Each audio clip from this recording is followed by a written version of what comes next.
I believed her, but then I saw something that shocked me. Reddit Family Tales. Part 1. Setting the Stage. Hey friends. I never thought I'd be that guy posting here, but here we are. My wife, let's call her Melissa, and I have been together for 9 years, married for 6. We met in college. I was that quiet, slightly awkward guy studying engineering, and she was the loud, fiery girl in the business program who had a way of making every head turn when she walked in the room. Our relationship always had its ups and downs. She had, let's say, a strong personality, opinionated, stubborn, and sometimes downright mean when she didn't get her way. But she also had this energy that pulled me in. For years, I brushed off the sarcasm and the little digs she'd make at me in front of her friends, telling myself, that's just how she is. We built a life together. Nice little house in the suburbs, 2 dogs, decent careers. I thought things were solid until about 6 months ago. That's when I started noticing little things.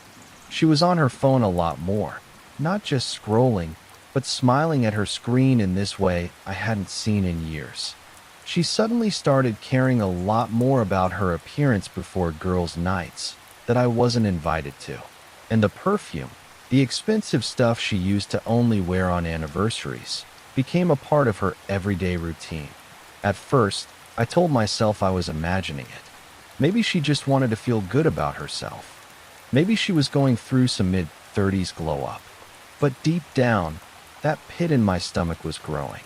And then, one night, something happened that made me realize my gut wasn't lying. Part 2.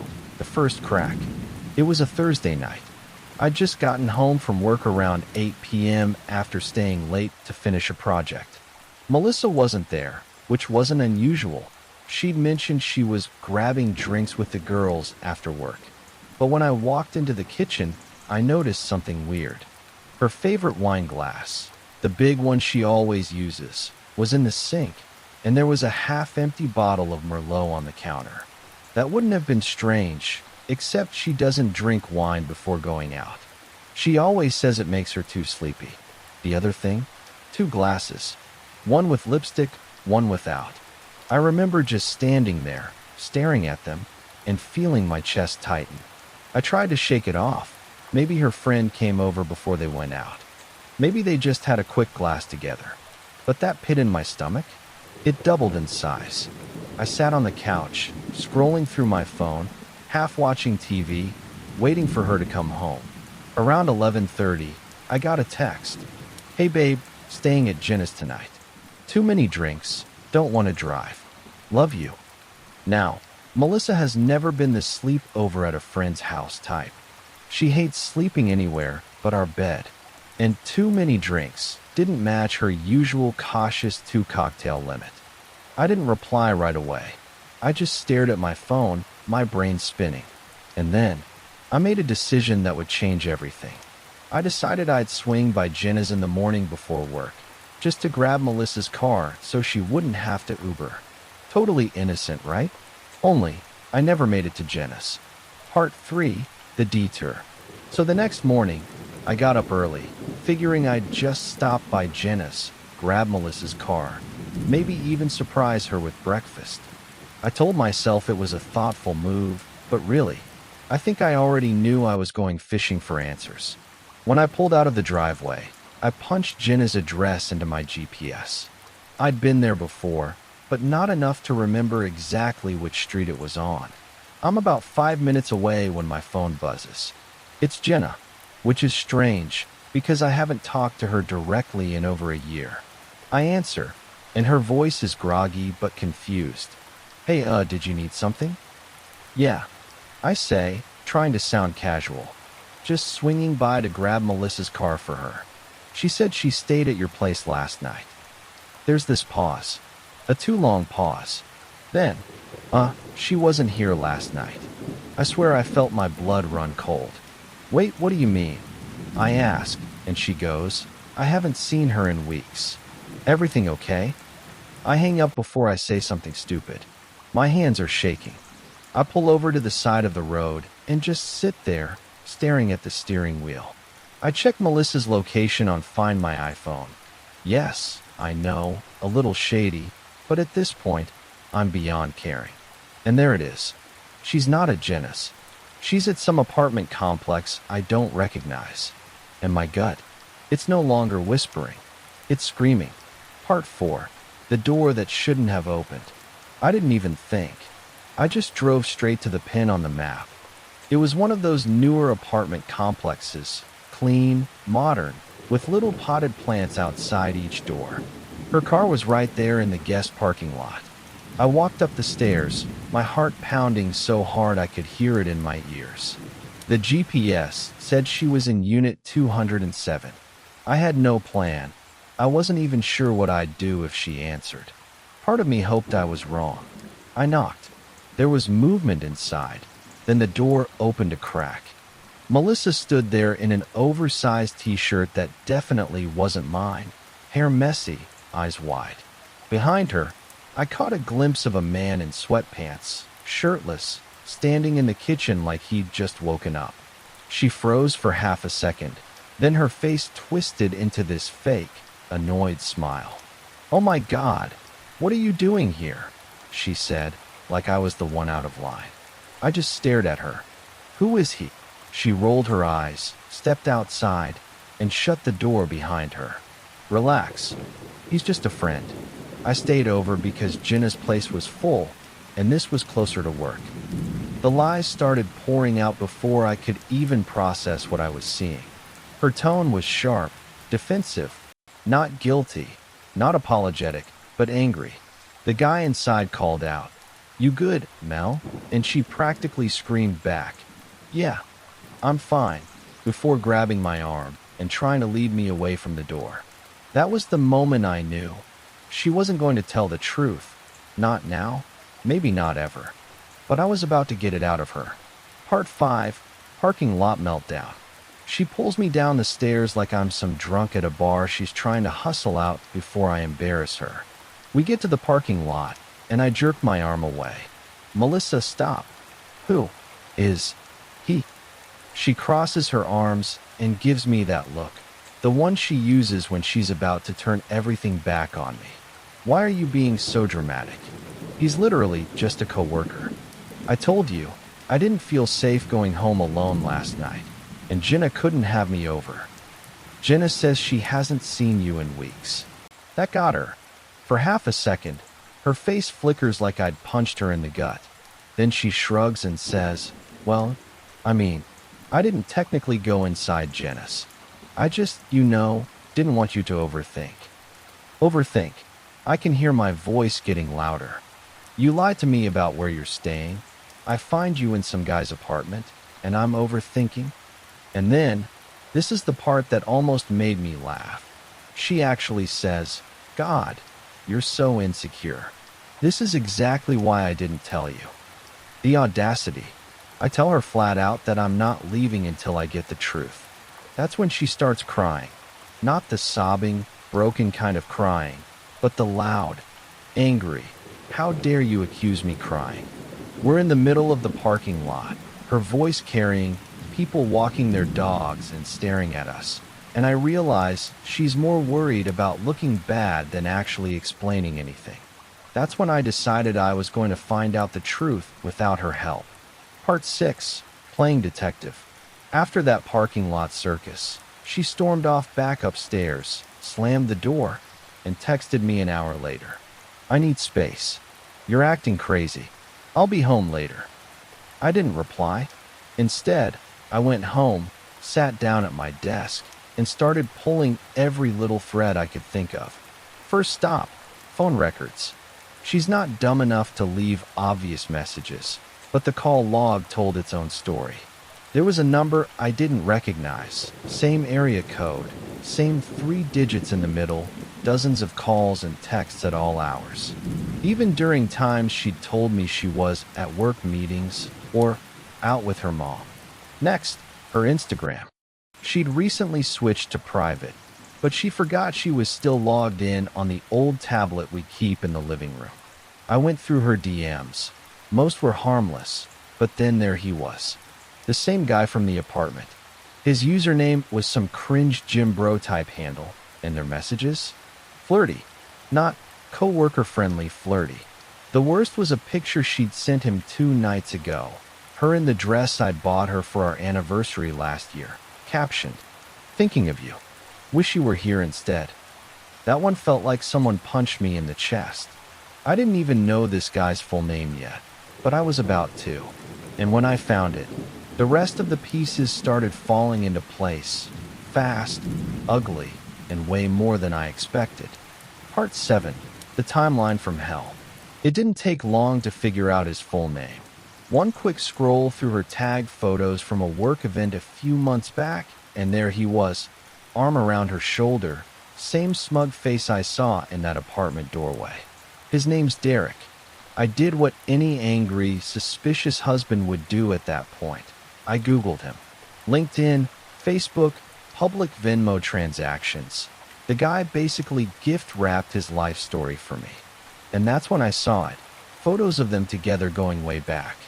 Not romantic ones, but too close for just co-workers.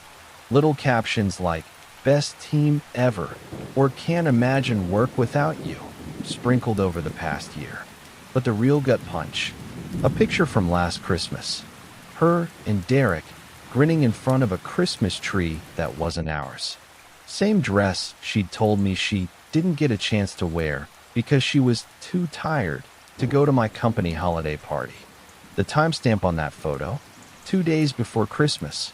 2 days before she'd sat across from me at dinner, holding my hand, telling me how much she loved our little family. It wasn't just recent. This thing had been going on for at least a year. And I wasn't just furious. I felt stupid. Like I'd been the punchline to some inside joke I didn't even know I was in. But I wasn't done digging. If she wasn't going to give me the truth, I'd stack enough evidence that she couldn't worm her way out with those smug little lies. Part 8. The Trap.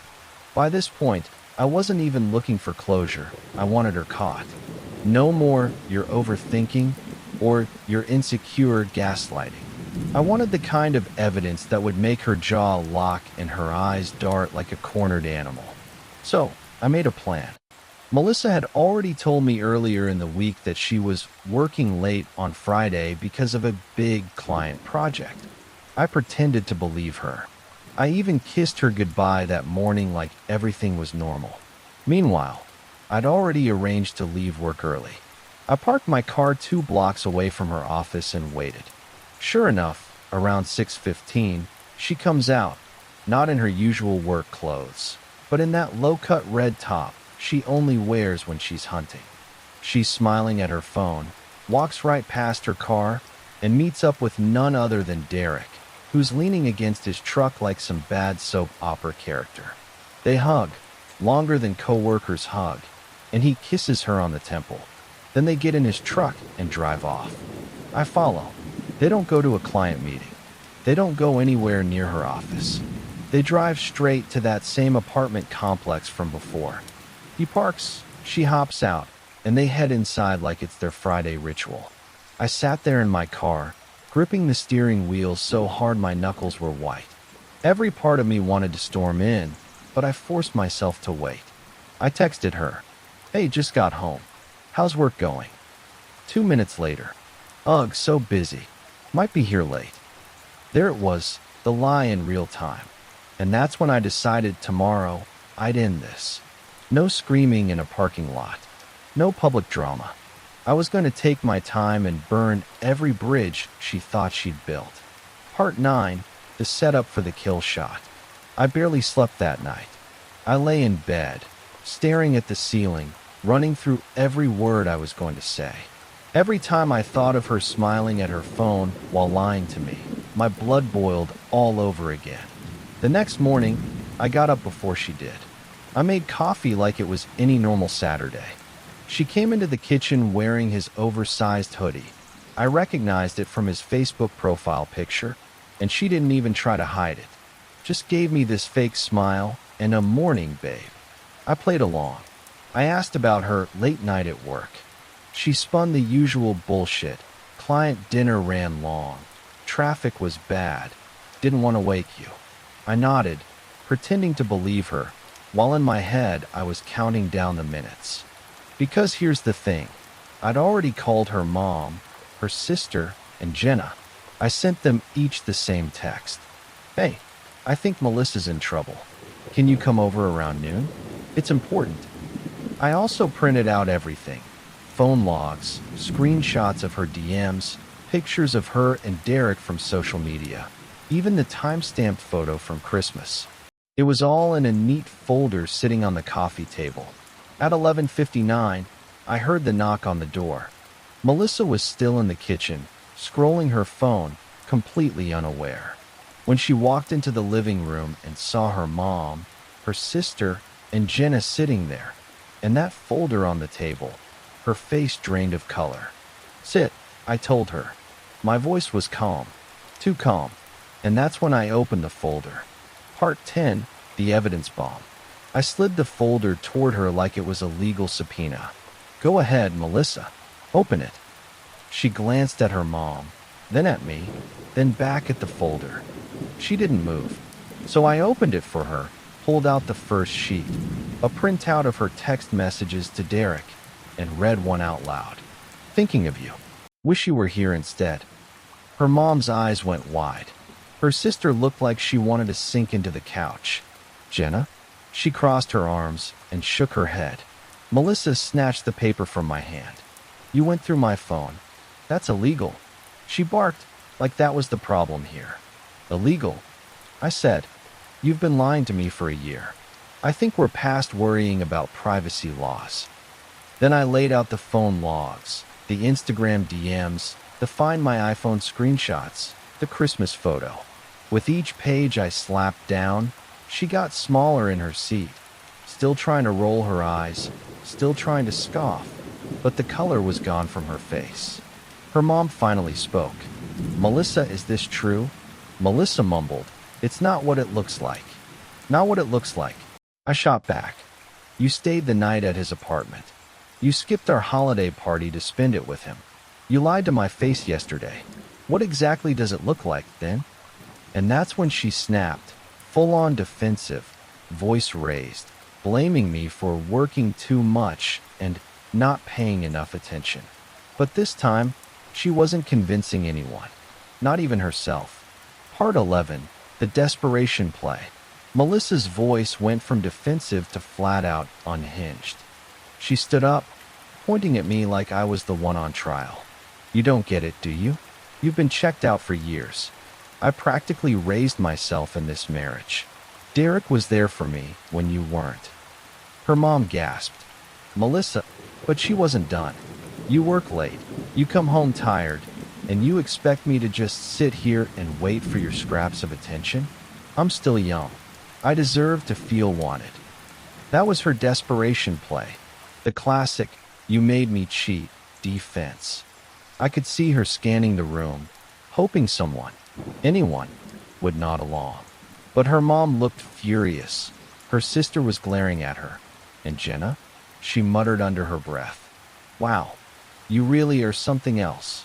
Melissa saw the support slipping away and went for one last shot. Tears. Big, crocodile tears. She grabbed my hand and tried to soften her voice. "I'm sorry, babe. I didn't want to hurt you.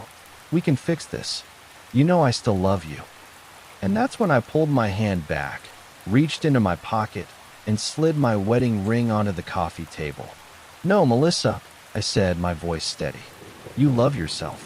And I'm done playing second place in my own marriage." The room went silent, except for the sound of her crying turning into angry little huffs. Part 12, The Exit Plan. I stood up, grabbed the folder, and stuffed the papers back inside. "Here's how this is going to work, Melissa," I said, calm but loud enough that there was no mistaking my tone. "You have until the end of the week to get your stuff out of the house. You're staying with your mom, your sister, Derek, I don't care who, but you're not staying here." Her jaw dropped. "You can't just kick me out. This is my house too." "Yeah," I said, "and I'm the one paying the mortgage. You can fight me for it in court, but considering I've got all this," I tapped the folder, And considering this state doesn't look kindly on cheating spouses, I'd suggest you start packing. Her mom actually nodded at me, which was both surreal and satisfying. I'll help you move your things, she told Melissa flatly. Melissa looked around like the walls were closing in. So you're just throwing away 6 years of marriage? No, I said. You threw it away. I'm just taking out the trash. That's when I walked into the bedroom, grabbed a small suitcase, and tossed it onto the couch. Start with the essentials. You can come back for the rest when I'm not here. Her face was red, not from embarrassment, but pure rage.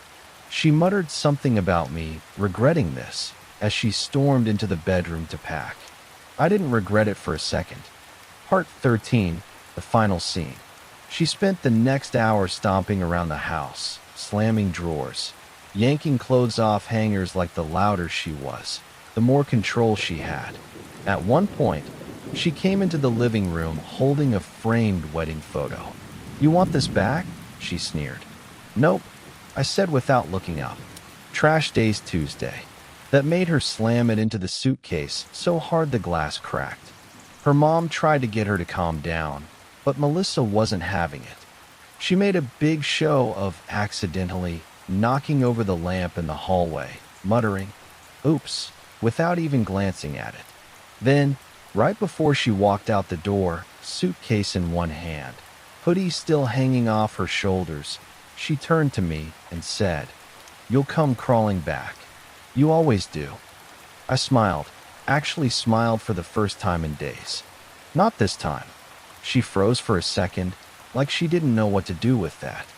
Then she scoffed, rolled her eyes, and slammed the door so hard one of the picture frames on the wall rattled. And just like that, the house was quiet. The dogs came out from the bedroom, tails wagging, like they knew the bad energy was finally gone. I sat on the couch, exhaled, and felt something I hadn't felt in months: relief. Part 14, the quiet after the storm. The first night without her was strange. The house felt bigger, emptier, but not in a bad way. More like it could finally breathe. No constant phone buzzing, no sarcastic digs, no tension hanging in the air. I poured myself a drink, sat on the couch with the dogs, and just listened to the silence. It was peaceful. The next few days were a blur of small victories. I changed the locks, took down every photo of us, deleted her contact from my phone, and blocked her on everything. Even changed the Wi-Fi password so she couldn't accidentally connect when she came to grab the rest of her stuff. Of course, she tried to worm her way back in. I got a couple of long texts about how she made a mistake and missed her best friend. Then the guilt trip messages. "I can't believe you're doing this to me after everything we've been through." I didn't respond to a single one. Her mom sent me a message 2 days later. "She's staying with him now. Just thought you should know." I read it, set my phone down, and realized something important. I didn't even care anymore. The anger was gone. The sadness was gone. What was left was clarity. I knew I'd made the right call. Part 15, the lesson. It's been a month since she left. I won't lie, those first few days were messy. One minute I was proud of myself. The next I'd catch myself wondering why wasn't I enough. But the truth is, it was never about me not being enough. It was about her not being loyal. Looking back, all the signs were there. The late nights, the sudden girls' trips, the phone she never let out of her hand. I just didn't want to believe it because believing it meant accepting my marriage was over. If you're reading this and you've got that gnawing feeling in your gut, listen to it. Don't let someone gaslight you into thinking you're paranoid when the facts are right there. And don't waste years trying to fix a person who's already decided to betray you. The biggest thing I've learned? Peace is worth more than history. You can't build a future on a foundation of lies, no matter how many good memories are buried in there. Melissa's gone, and honestly, so is the constant weight on my shoulders. I'm sleeping better, eating better, and smiling again. To anyone in the same boat, gather your evidence, hold your ground, and don't be afraid to walk away. It'll hurt, but staying will hurt a hell of a lot more. And as for Melissa, she can keep Derek. They deserve each other. Thank you for listening to my story. I'm truly glad you enjoyed it. If you did, please hit the like button, subscribe to the channel, and share your thoughts in the comments. I read every single one of them.